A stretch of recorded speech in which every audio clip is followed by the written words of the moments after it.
Hello and welcome to CX Today. My name is Charlie and today I'm delighted to be joined by Melissa Bell, the Executive Leader of Practice Quality at Barnardos Australia. Melissa, thank you very much for joining me. How are you doing today? Yeah, I'm great. Thanks, Charlie. Thanks for having me. Well, it's really great to have you on. Obviously, Barnardos is a really great organisation, and it's excellent to talk through kind of the process that you took when implementing a new CRM. But before we get into that, while most of our British, Irish, and Australian viewers will likely know about Barnardos already, for our viewers from elsewhere, could you maybe tell us a little bit about the organisation? Of course. So, Barnardo's is all about children. We're about helping children thrive and achieve the very best that they can in a successful, happy life and supporting their well-being. So we work with vulnerable children and their families across a range of different family support programs with different children from very young children through to adolescents and youth. And we certainly also work with some children where there are child safety issues, and we work to support those children to find safe and permanent homes. Yeah, absolutely. Again, a great cause. And I'll put a link actually in the description box to anybody who wants to check out Barnardo's. But now onto the main topic of the conversation, and that is CRM. I think maybe the best place to start this conversation is by maybe asking kind of why did you decide it was time to move to a new CRM platform? So really for us at Barnardos Australia, it was about finding a solution to enable our practitioners to work across a variety of the different programs that we offer and find some consistency in a solution and working to, I suppose, find some common elements in our practice and a system that could meet our needs across a variety of different teams and programs. So we had lots of different applications out there doing a range of different things in our teams, and we really wanted to look for a single solution that was going to meet our needs and see us mature in our as an organisation in that process. We really also want to look at rationalising those administrative processes and finding more time for our practitioners to do what they do best, which is spend time with children and with families and not spend time on data entry unnecessarily. So at the same time as doing that, we also wanted to look to engage with children and families in a different way. So, part of that solution was about looking at how we can do that in a more modern and sophisticated way than we currently do. Yeah, I think you've done a really great job of pointing out kind of the requirements that are there, and I imagine across such dispersed organisations, having such a platform like that could be really beneficial. And there's also kind of the vendor element because there's hundreds probably of CRM providers out there. So maybe the next best question for you would be kind of what were you looking for in a CRM partner too? We were absolutely looking for someone who could understand us as an organisation and really understand our needs.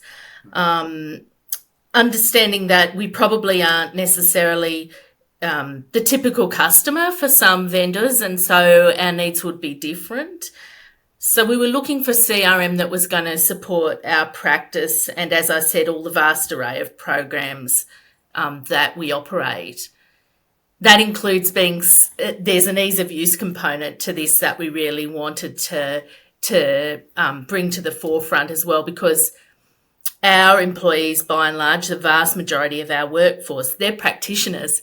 They're not necessarily, there's a wide variety of capability in terms of that technical,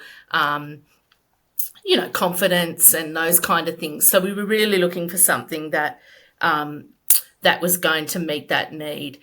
And I suppose finally driving that engagement with our service users. So we really wanted to see the children that we work with, the families and the carers present in those discussions with a potential vendor, and of course we landed on SugarCRM at the end of that process.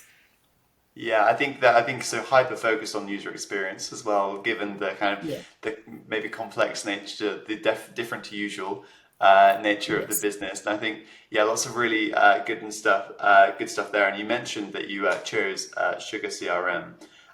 Which of theirs maybe it's good to ask kind of which of their solutions will you deploy now, and how do you hope they'll advance kind of your global operations? Yeah, sure. So in terms of sugar, there will be Sugar Serve, Sugar Automate, and a range of their different products related to the CRM, and also LifeRay, which is the kind of, in my language, the portal component, so that engagement with the children and carers and families. In terms of our data architecture is comprised of Azure Data Factory, Lakehouse, Databricks, Data Lake, and Azure ESB. In terms of what that delivers for us, by combining these together and with the kind of connecting of the technologies, we're hoping to really advance the operations. So incorporating, I suppose, the things I was touching on earlier.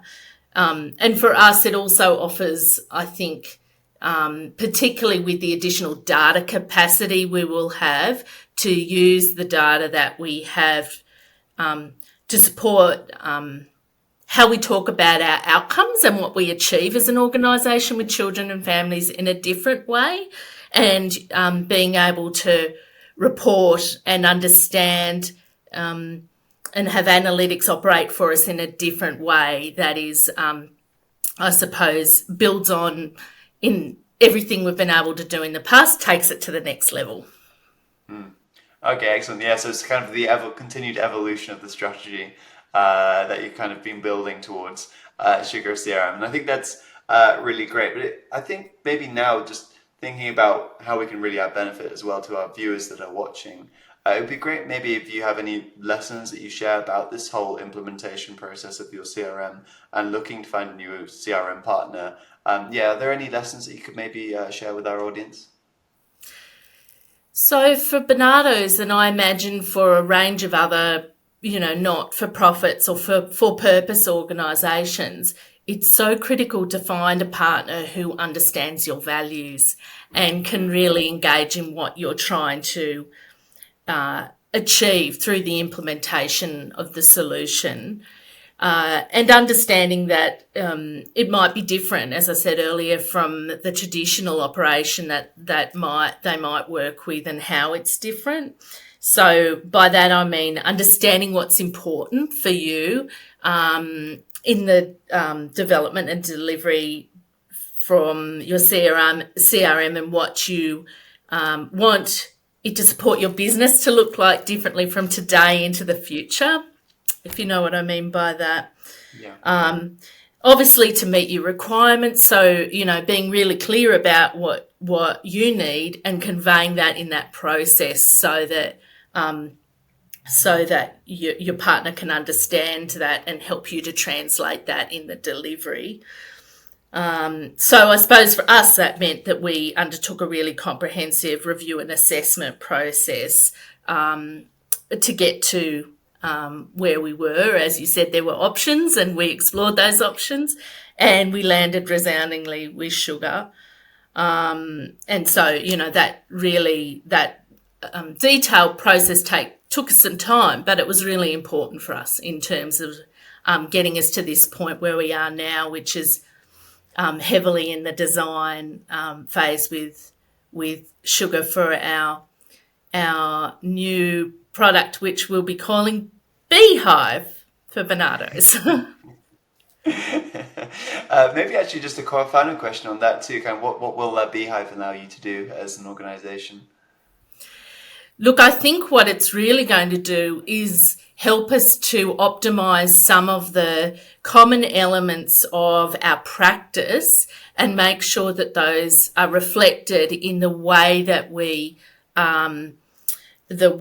manage our data across the organisation. So casework processes, so the work we do every day with our children and families, pulling out those common elements and making sure that those business processes are reflected in Beehive so that that we absolutely optimise the time that our practitioners spend with families and with children. And then as we work through those more operational requirements into outcomes, we can then really accurately reflect the impact of Barnardo's programs and services in a way that helps us to speak to the public about what we do and help us to,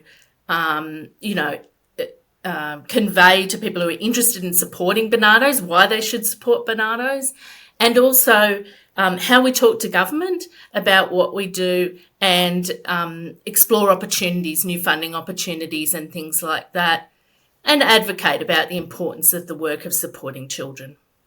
Yeah, absolutely. I love the idea of how it's kind of building that transparency. So kind of people that work with you understand kind of how their money is almost how their money is helping to support vulnerable children. I think that's great, and the consistency that it's driving as well across the organisation. And just going back to the Absolutely. previous question, I think it's great how you kind of how you listed vendors almost by kind of just by working with them to understand how well they know your business and your potential requirements. I think yeah, lots of really good stuff that I think our viewers can take away from this conversation. I think that's maybe a great place to end today's chat. So thank you very much for joining me today, Melissa. Thanks, Charlie. Excellent. And also thank you to everybody for watching. Bye for now.